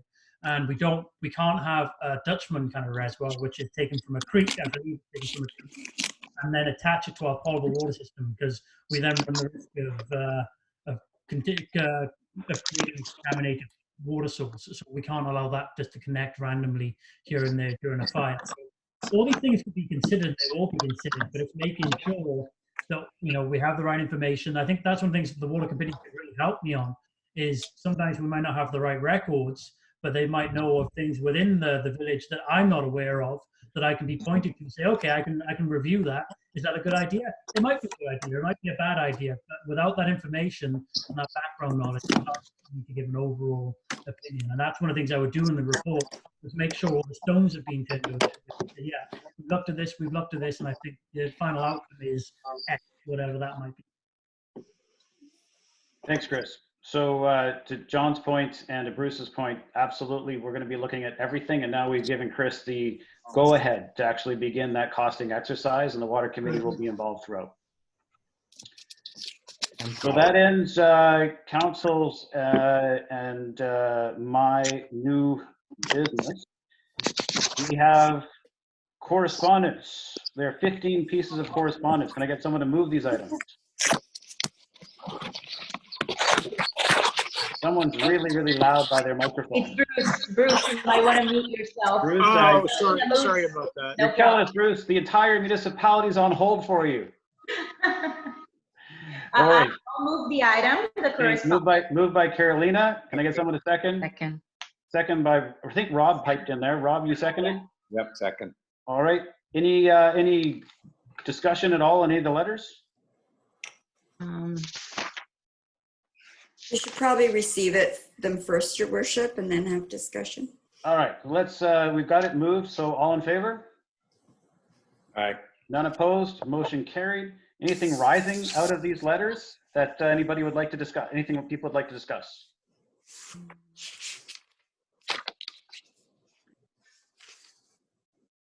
Nothing? The only thing that I would say is worth putting on the record so that it's correct is if we go to 8.11, unfortunately, there's some misinformation from Ralph Drew about the Lions Bay application. He said it was 1.36 million, and the Lions Bay application was 2.711. So it's a very significant delta between what was presented and what is. So people have an understanding about the range of the grant applications. It's nowhere near what Ralph Drew said. So just a piece of important information if people think that our grant application is any larger than expected for a new reservoir. Anything else? All right.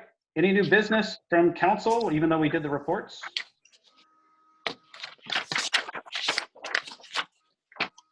All right, public question period. And holy, people are getting used to this. Jim Chisholm, you're up first. You're already in the row. Go ahead, Jim. Oh, hi, it's Sherry Chisholm. All right, Sherry, go ahead. And I would like to ask about the status of the road end sales. Lorna, correct me if I'm wrong on this. The appraisers are working now, and are the surveys complete of the 7 lots, Lorna? I believe they've just about wrapped up, Your Worship. So surveys and appraisals are being made on the 7 lots. So how soon might we see some for sale signs or sold? We have a long ways to go, and that will include confirming what the money would actually be required for in advance of selling the road ends. We're not going to sell them on spec. We'll sell them if there's an identified need, and only if people choose road ends as the mechanism to raise that money versus. I thought that was already done. Well, no, there's still the opportunity for a parcel tax. People are going to get a chance to choose a parcel tax or road ends. So we're doing the preparation on road ends so that we have the option, but no decisions have been made to sell any roads yet. That's good. Oh. Okay, what about the lights at the mailboxes? What's that status? Lorna? Your Worship, as today, Stuart and I spoke about this, and we continue to work on it, and the application is being complete for BC Hydro, and they should be in the next couple of months, I'm anticipating, depending on the application, because we don't know how COVID is affecting BC Hydro either, but it is very active. So the application has not been put in yet? No, but the approvals have been given, and now we just have to complete that. How long will that take? I'm not sure, because as I said, right now, I'm not sure what how BC Hydro is doing with the COVID situation, but it should be in. You know, we are working on it. That's all I can say right now. Okay. Thank you very much. If it gives you any confidence or comfort, Sherry, it's already light till about 10 o'clock now, and the buses stop running then anyways. And so this is especially important, obviously, when we get into the fall. But to have this done in the summer is the most important part, so that when it does get dark, while the buses are still running, we do have that light. Well, we don't want our little nighttime visitors to the park to have to break into our mailboxes in the dark, you see. Hey, I get it, and I agree. Yeah. Okay, All right, thanks thanks. very much. Thank you. Don Babineau. Well, hi. I got a couple of questions, if that's okay. Yep. In terms of the water for fire fighting capabilities, my sense is that if we or if council decided upon how many liters per second was required, without having all of the expense data associated with that, that may be a healthier decision than, because there's no doubt that we're going to be influenced by the cost to put in the capacity required to fight fire. So, so without having that influence in place, does it not make sense for council to determine what our village should have, given the lay of the land, the trees, the size of the houses, and all those sorts of good things that Chris has spoke of, and make a decision as to how many liters per second that we should be striving for. And so that then becomes our end game, if you will. And then we work back from that number that the council thinks that we should have this amount of water to protect our village. And if that costs us $5 million or $10 million, and then we can have that discussion. Oh, well, we can or we can't afford that. But saying, getting all the data in terms of what the cost is going to be ahead of time, I think that's going to have a tremendous impact on what people think we should have to protect our village, as opposed to what we really need to protect our village. Okay, so we can have council respond, and I'll just do a quick reminder that the FUS, the Fire Underwriter Survey letter, is expected this week, and it will address fire flows and may in fact set that minimum for us requirement. And but to the fire department's perspective, they'll take as much water as they can get. So this is where that conversation happens. But from council, would council like to take turns responding to Don?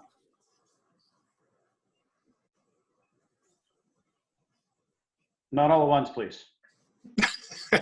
Well, Neil, I'll comment. It's Bruce. Only to say you're back to that initial point, and I guess you're touching on it yourself, Don. I mean, each municipality has to decide what risk it's prepared to accept, given its financial capabilities vis-a-vis fire. You know, as all of us know, for many years, our protection consisted of a tanker truck that could come in right from the volunteer fire department. Later, we had a tank that happened to be there when we had a fire that was critical. And then we had some tanks, some of which are now being discussed as existing in the village, that was our only basis for fire protection before we got the capacity that came with our potable water system. So it's been an evolution. It's never been optimal. And I think the cost, which is one of the reasons I agree with Neil, having reliable cost figure is very important to us as we consider that trade-off. But until we know the costs, I'm not sure, I'm not comfortable making a decision as to what the flow should be till I know what it'll cost us.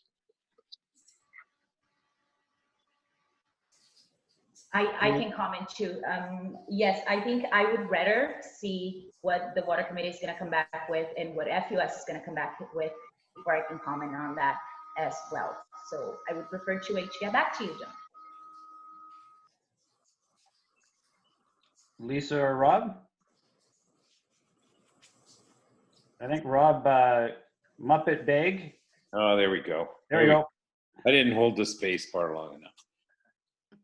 I think, Don, to your point, is that I feel like my personal opinion is we're beating this to death. We know we have to do something, and we keep going around in circles. My understanding was that this was held up because there were a number of residents that had questions.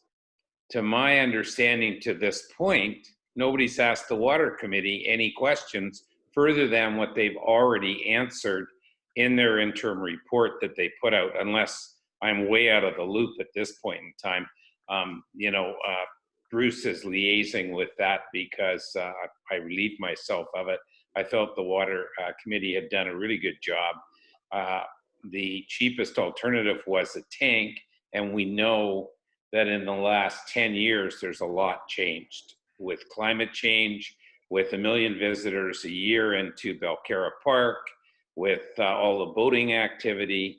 There's a lot of things that have changed in 10 years. So my attitude to answer your question is the quicker we move on this, the better. I don't think that we're going to find any cheaper alternative moving forward on a water tank. I think it will be whether we twin the tank or we put a new larger tank further up the hill.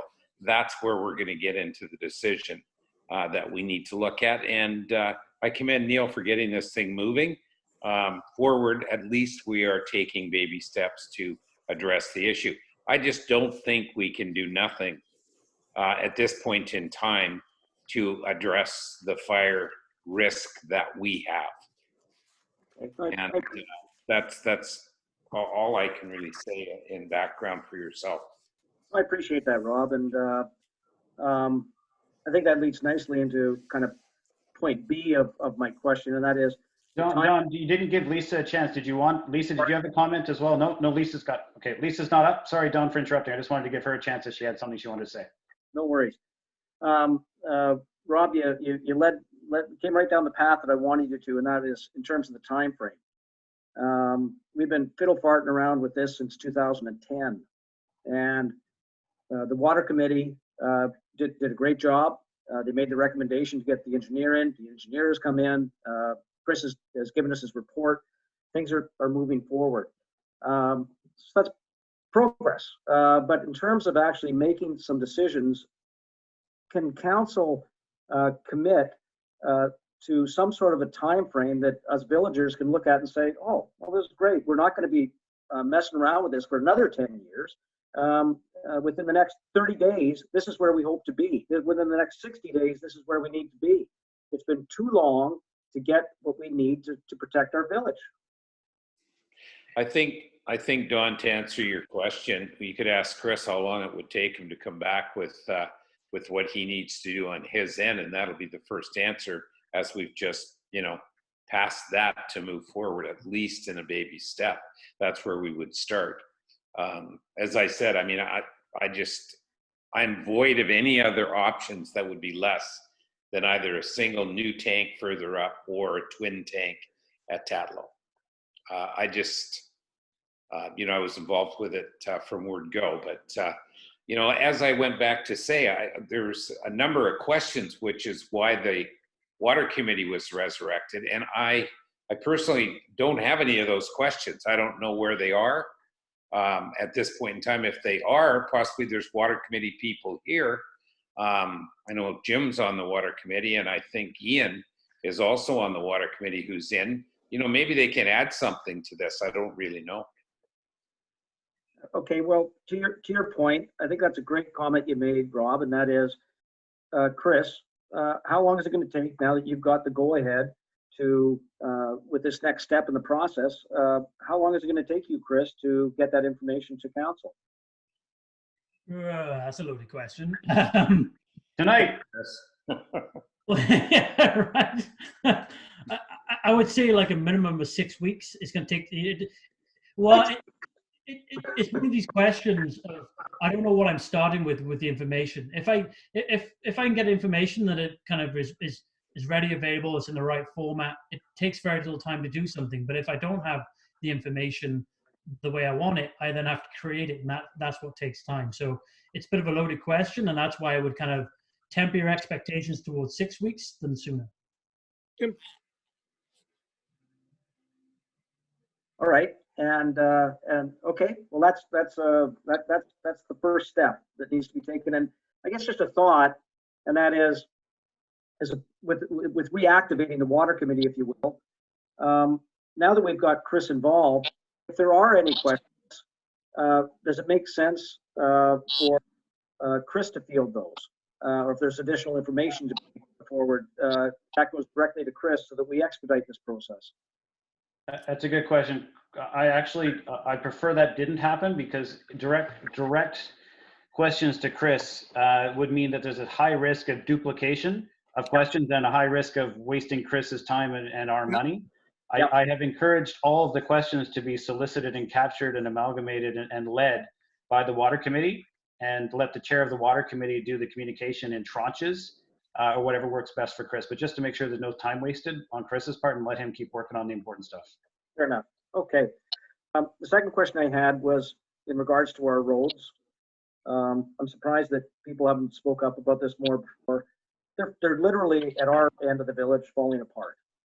And what are we going to do about it? I mean, it's almost to the point where it's embarrassing. Or Brad, in terms of putting rocks in the holes that just come out as quick as they go in.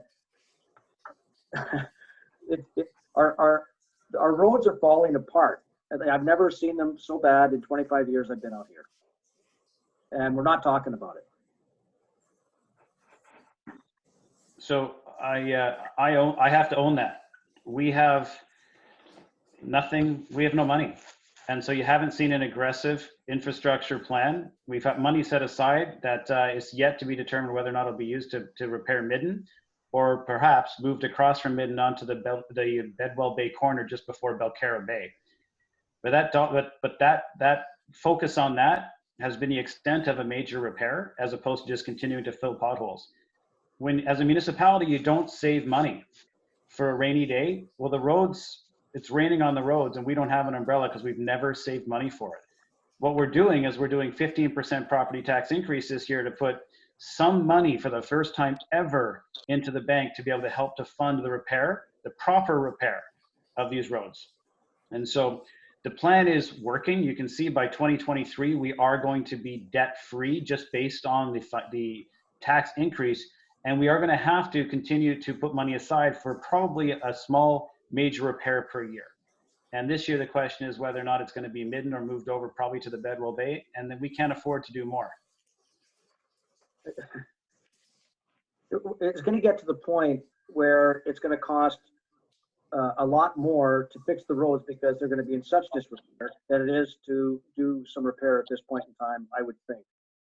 I think we're already there. We're already there, which is why it's such a nightmare. We're in devastating financial situation, Don. We're one of the weakest I guess of the 7 municipalities in worse shape than us. Apparently, one of them's not even a jurisdiction anymore. That's how broke they are. Okay, so back to Sherry's point, or even back to the Revenue Generation Committee. We struck a committee. Their recommendation was to sell some road ends. That was their main recommendation. The field was wide open for them to make recommendations. This is what they settled on as a quick return. I guess in terms of expediting that process so that we can get, be it the reservoir, be it our roads fixed, it seems like we're moving along at a snail's pace. And I'd like to see a fire lit under council to take care of some of these problems in our village. I just don't see the the urgency of dealing with some of these issues. I just see, oh, okay, yeah, this is going to take 6 weeks, and this is going to take another 4 weeks, and yeah, we're going to be talking about this in October. I don't sense urgency within the council. Period. Point taken. I sense the frustration. I understand. I'll offer another little bit of perspective on how the planning was. I was hoping it was going to go. If we had approved planning for more than the sale of 3 road ends, we'd be able to plan for the improvement of our roads. Because if we have 3 road ends generating somewhere in the range of $6 million, that's the possibility of a reservoir and a fire hall right there. So council in a split vote, it limited the amount of planning to only 3 road ends, which means paying off our debt with a road end, which is something I think makes an awful lot of financial sense. It's not in the cards yet until we figure out the actual final cost of this reservoir. And if we're going to have it come back as indicated in the last council meeting, where there is going to be a degree of planning financially for the fire hall replacement by Belcarra. I guess the last comment I'll make in this regard is that I, along with a whole bunch of other residents, were encouraged with the new mayor and 3 out of 4 new councillors. And with that, we saw it as a fresh start. You've been in power now for what, a year and a half, year and 3 quarters, and I see progress being made, but gosh, it's slow. And I'd sure like you guys to get moving faster than you are. And I think we need to make some decisions on our water capacity. It's been going on since 2010. That's ridiculous. Our roads are falling apart. It's not right. I'd just like to see you guys light a fire under you. If that's what I'd like to see. And my last comment, and I'll let it move on to somebody else, is I want to thank you, Neil, for your May 20th letter that you sent out to the residents. There's a lot of misinformation going along, and the last issue of the Barnacle was unacceptable. It's not representative of who we are in the village. I didn't like seeing that. I don't want to see that in the future. And so hopefully you setting the facts as you have on your May 20th letter will prevent some of that from going on in our local paper in the future. And I'll pass it on to the next person at this point. Thank you. Thanks. Yeah, noted. I think council we'll have a good conversation about the grant support of the Barnacle if it continues to provide personal attacks and what is being called slanderous comments. The Barnacle is the most wonderful resource when it's about building community. I, for one, was surprised because I hadn't considered it, that I heard kids weren't being able to read it because parents didn't want the kids to actually come across the slanderous comments, which were like a page away from the kids section of the Barnacle. And I think that is when they're, that is unforgivable. So point well taken. So we have Bruce has jumped in on the residents' question period. Bruce, are you responding to a resident's question? No, it's fine. I'll drop it, Neil. Okay. You can come bring it back. I'll open it up to bring it back later if you like, Bruce, but if we can give residents some time. Deborah, you are up next. I'm going to let John, whoever John is, go because he put his hand up. Hopefully he can. I do have something to say, but I'm going to let that John go, whoever it is. Okay, put your hand back up. Okay, whichever John this is, you are up next. Hello, can you hear me? Yes. Thank you. I have a question for the council. He should identify himself, Your Worship. So this is John from 3762 Marine Avenue. John, what's your last name? Shustani. Okay, go ahead. Thank you.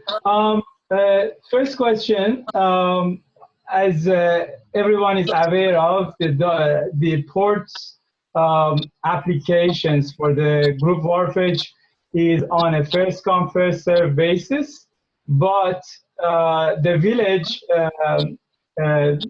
says that there is OCP. The OCP is under review. So I'm wondering how to basically whether this is going to impact the first come first serve basis of the application. So that's my first question, and I also have a second question. So would you like me to ask the second now, or should I wait for the first? I can answer the first very quickly. You must not have been available earlier on the council meeting. So we have been through this in depth, and we are prioritizing the village's resources towards dealing with the OCP and the required amendment in order to allow for those applications to happen in Bedwell Bay as quickly as possible. So if I understand this correctly, this amendment will happen before June 15 to allow the applications to be submitted to the port for the first come first serve basis? No, that would be understanding it absolutely incorrectly. Okay. So can we, would you please advise when we should expect the date that the OCP will be amended to allow applications to be submitted? It will depend on resident engagement and feedback from residents for how fast we can come to a consensus for council to approve. So as I said, we're prioritizing resources, meaning that we're jumping this to the top of the list as a resident service, and we'll do it as quickly as possible, not at the expense of allowing residents to provide feedback on the OCP amendment requirements. Thank you. I just want to make sure that we do not lose priority. That's all. I have already given notice to the village and the port that we have formed a a group wharfage, and we want to build a shared dock. So I appreciate the council's immediate action in this regard. Now, my second question, I was looking at the OCP, and the OCP shows a dock in front of our property, but no dock, but it shows no dock in front of our neighbor's property. So my question is how to correct this on the OCP to ensure that we can build a shared dock in front of our property. Lauren, is this impacted at all by any past business? Your worship, I really can't comment on past docks that were approved. So that would, we only approve the highway encroachment agreement area. The port approves the docks. So I'm sorry, I can't comment on that. So just to clarify, if I may, so this question is specific to the OCP. So the OCP shows a dock in front of our property, but it shows no dock in front of our neighbor's property. But the village said that the dock which is in front of our property belongs to our neighbor. So we want to know how to correct this. Your worship, that's on a port plan. A document that is from the Port of Vancouver. I'm sorry, I couldn't understand. So the OCP belongs to the Port of Vancouver? Is that what the answer was? No, what I think Lauren is trying to explain is that the decision and the approval was made by the port. It's not an OCP approval that was granted for that. I understand. Thank you for the clarification. So I guess my point is that the OCP is incorrectly showing a dock in front of our property. So my question is how to correct this error? Well, this is probably not the time or place to go through an individual concern about a dock application. That should be made directly with staff as required or as permitted based on some of the past business as well. So that can be taken up outside of holding council and rest of residents for some other conversational points. Do you have a second question? Hello? Nothing at this time. Hello? If that's it, is that it? Just at this time. Thank you. Okay, thanks. Ian Devlin, you're up next. Okay, I just was sitting quiet as the chairman of the water committee, but there was a few issues that were brought up that I thought were appropriate at the council meeting. One of them was the questions that we were looking from the residents of Belcarra. Any questions they have regarding the water system, we were going to put together so we could provide information if we had it at our first meeting. Now right now there's no mechanism for the question to be posed, and so we haven't got the committee together yet to get those questions and assimilate them into sort of an order. So that's the first thing. I don't know if they should go to Bruce, or I know Lorna's got enough to do. You could send them to me if you want that to happen. I don't know. I've talked with Lorna about the process and soliciting feedback to be provided to you, whether or not it's Bruce from staff or Lorna and staff to be able to manage that funnel. Lorna, whatever you like. Sure, I'll talk to Ian about that. Okay, sounds good. Yeah, anything else, Ian? Yeah, I think that the other thing that getting Chris underway, one of the issues that the water committee was trying to get an answer from last time we were together was the inflow rate from North Van. And right now we've got a new agreement with the District of North Van, which gives us 21 liters per second inflow. And they put in their letter, rather interesting comment, that they could provide, or they thought they could provide 30 and maybe up as high as 60 liters per second inflow into the Tatlow tank system. Now, if they were able to do that, that would be a volume that would actually be equal to the Tatlow tank itself. So for fire flow, that would be a very attractive option. But they did put a caveat on there that there was a cost associated with doing that. And we have not been able to determine what that cost or what that modification was required. So that would be something that I think if Chris is looking at options, I would very much appreciate hearing his view, or maybe Lorna's already met with them and has got that information. But that is one of the options that the Water Committee was trying to pursue. Thanks, Ian. That's going to be an important one. The costing that was associated with that loose proposal that they wrote us was Right. higher than a reservoir, which is why we originally started assuming that the cheapest option was going to be a reservoir. The price for the reservoir has gone up. Whether or not their costing will be going up as well is something that has to be taken a look at. If we can get 60 liters per second for less cost than a reservoir, we'd be insane not to do it. But I think the cost that they proposed was double what a reservoir was supposed to cost at the time of their proposal. And that was not a commitment. It was just a proposal for brainstorming level only. Yeah, well, I appreciate that, but I think that's the issue, that, you know, the complexity of our system that I think the residents need to understand is that it's a combined system. The potable water is a very small portion of the total volume flow. And the fire flows, when it's needed, is extremely high. And so they're in conflict, the two criteria for our system. So that's the problem that that the committee's wrestling with, insofar as putting bigger tanks in, or another tank or anything like that. We don't have a high enough flow to keep the water potable. So we would be forced into a chlorination system on the tank. So that's the issue, that how do you get the necessary fire flow and still keep the water potable?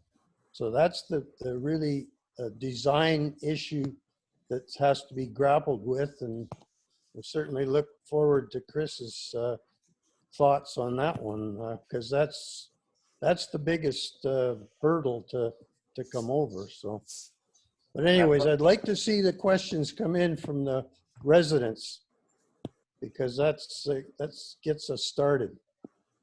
Agreed. And yeah, we've got confidence in Chris. I think I let everybody know that the Metro Vancouver selection process recommended Chris. That's their water engineering teams, not just our team as well. So we're very confident in his abilities. All right, thanks, Ian. Deborah, you're up next.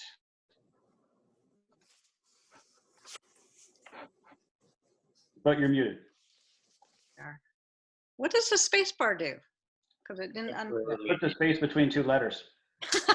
I thought the space bar would unmute as well. Okay, I have a suggestion with regards to COVID and parks and crabbing, because there is a lot of illegal crabbing.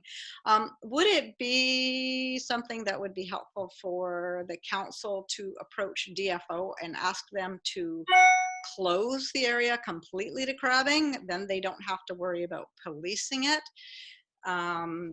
Because the crabbing is, and they're on that berm or rock thing, whatever, where I don't know how many tens of thousands of dollars that we spent or we're supposed to spend on fixing it. And they've cleared off a spot. They put their chairs there, they put their, and I phone in every once in a while, but the guys never seem to make it there. Actually, Your Worship, we've been down there a few times and there hasn't been anybody there. But exactly. By the time they get there, nobody's there. But there's often people there. I think Jim and Sherry, you can probably attest to that, looking out your window and seeing them down there. So I don't, and I think that they're coming in from the Metro Van side, obviously, because that little barrier is so low. And I don't know if there's something that the village can do in terms of putting up fencing or better signage or what, because the policing of it, I've given up taking pictures and phoning in because it's kind of nonstop. So, yeah. Razor wire. Well, yeah, whatever. You don't want to be sued then, right? All right, point well taken. The whether it's DFO or Metro Vancouver, otherwise, I think staff have already heard the guidance from Carolina, which we supported, which is to ask for more support, and we'll leave it with staff to lead the next steps, and we'll keep you up to date. Yeah, because that's village property where they're going on and crabbing, and they're not really supposed to be there. So, yeah. Agreed. Jim. Actually, it's Sherry. Sherry. Yes, Deborah is correct. They're there on and off all day long. And I think rather than razor wire, I think just a short chain link fence across the end from the park would help, but that's just a thought. What I'm really wanting to ask about is the fact that the OCP is holding up the moratorium being lifted for the Bedwell Bay people. And I thought that you could make a motion at council to amend that one-liner in the OCP so that the docs could go forward instead of waiting for the whole thing to be, a group coming together. Could the council not just do a small amendment to the one-liner? It's 16 lines apparently, and we are doing that. It is not waiting for the whole OCP process. It's accelerated just through to the OCP part relevant to the port. So what kind of timeline do you think? If it ends up being very contentious, I think I mentioned this earlier, if it's really contentious and people have a lot of discussion and dialogue to work through, then it can take longer. Otherwise, it will be as short as possible. We have no interest to do anything other than support. As I said, so you can't change the OCP at a couple of council meetings without having a public meeting? An OCP amendment is not changing the full OCP. So it's the same process we ran under for the temporary user permit for ELC. So just so I clearly understand, if the councillors bring a motion forward to change the 16 lines, can it go forward or do you have to hold a public meeting? Lauren, I can't remember. Did we have a public meeting for the ELC? We did, didn't we? Well, it has to be at a council meeting, absolutely, because it's a bylaw amendment and the OCP is a very major document. And in addition to those lines, there's also the information, as I said, about the docks, the 14 docks that were outlined in 2008 that we don't know are viable now, the environmentally sensitive areas. So there are a few things to be dealt with, but that is why we're fast tracking it, Your Worship. Sherry, I can add that I talked to the port after the news was released, and the thing that they said was a top priority they felt for us to focus on is the map coordination that Lorna just alluded to. So what they've laid out as the options for the map needs to be confirmed on our OCP amendment as well. So we're only beginning to catch up because we didn't know about the moratorium being lifted it sounds like we actually found out about it after most other people did. And yes. So we're literally building the plan as we go to try to make this happen as quickly as possible. Yeah, I think really it does need to happen as quickly as possible. It is very important. People have been patient for years. So yes, everybody's anxious and I'm concerned too. I mean, I already have my dog. So it could be done through council without too much public stuff. 2 public council meetings, I believe. Lauren, is that correct? Well, correct? that'd be a good thing. Yes, 2 for sure. And like I said, there's a lot of work to be done to be brought back, but we are fast tracking that. Yes, because there was a lot of of the docks that could be in the group wharf area that were dropped by the prior council.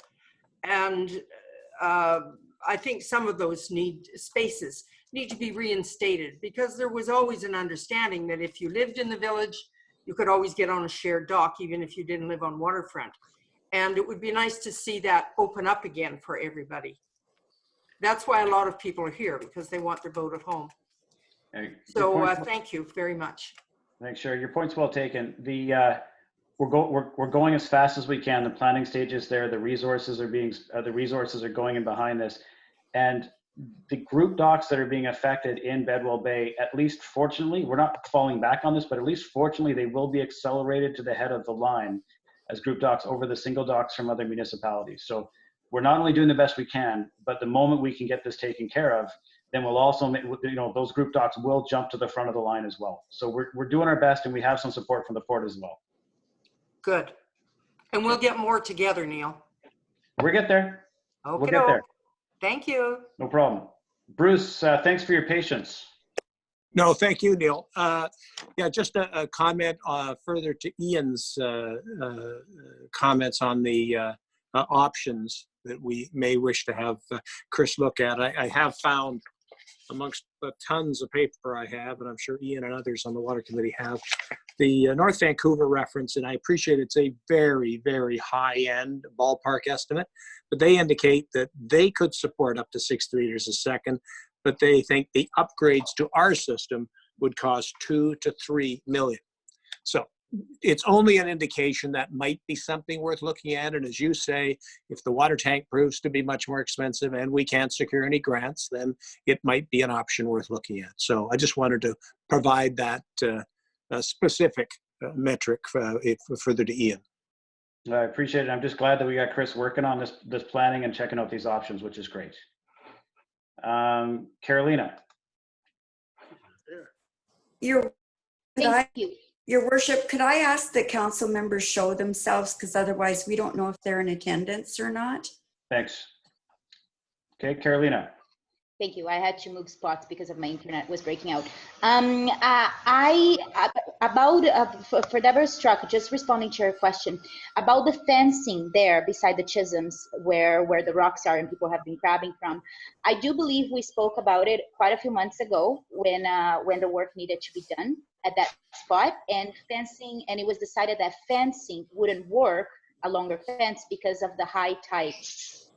But we did talk about that, and that's why we decided at the time that we wouldn't go ahead with the fencing. I don't know if any of the councillors remember this, but we had this conversation. All right, thank you. I think we might be going back. Is it John Snell? Hello? Hello, John. Is this John Snell, correct? This is John from 3762 Murray. Oh, John Shulistani. Yeah. So the question that I have, what is the temporary use permit? And until when is it in effect? That goes back a year through all the council meetings. So I think the best to probably catch up with that. It's a temporary use permit to allow the ELC to operate their tea festival. And any more detail than that, I'm sorry, you're going to have to do some research with staff, because we don't want to have the rest of everybody who's been following along for the last year and a half have to catch up with that again. Is it still in effect? Yes. So this is available on the Belcarra's website as to the temporary use permit and what it entails? It's on, well, we've had it on, I'm going to say no fewer than a half a dozen agendas, which are all public and on the website. And so every aspect of it, the mapping, the multiple conversations, the minutes, they're all available. Is there a deadline for the temporary use permit? It was when we issued it, it was on for a 3-year with a possible extension. Thank you. You're welcome. Are there any other questions? Have we reached the end? Are we the only people to remember out of this as razor wire for the midden? All right, I'm kidding, of course. Oh, Deborah Struck is back. You can take off the razor wire comment. Deborah Struck, please go ahead. Peter Struck. It's actually Peter. You snuck in there. Yes, I did. So I have a question on how the system works for a counselor or counselors to give an instruction to staff. So as an example, if a particular counselor wanted to ask Lorna to do something or staff to do something, can one counselor independently do that, or does it require a majority of council members to do the request, or does it need to be a majority? Well, under what circumstances can a council member give an instruction to require something to be done by staff? Lorna, do you want to give the official? Well, it depends on what the question or instruction is. I mean, people email me all the time. They phone me, talk to me. We work out things. If something needs to come to council for a council decision, it comes to council. There's such a variety of things. I don't think there's a simple answer for that. Peter, if I had to add anything, I'd say if it's a major policy change, it's definitely a council position. If it's a minor tweak or a recommendation that seems to make sense, that is in line with what the policy is, I think that's less important that it goes towards council. We just have to leave it with staff and that counselor to make the right decision to ensure that transparency is always available. Okay, thank you. Thank you. Is that it? Going once, going twice. The auction is concluding. Can I get someone to move adjournment? So moved. Second, Carolina, Moved by second. Lisa, second by Carolina. All in favor? Aye. No one is opposed to this one. Thank you, everybody, for your time. Thank you, staff. Have a safe and productive week, everybody. Good night. Thank you, everybody. Good night. Good night. Good night. Night.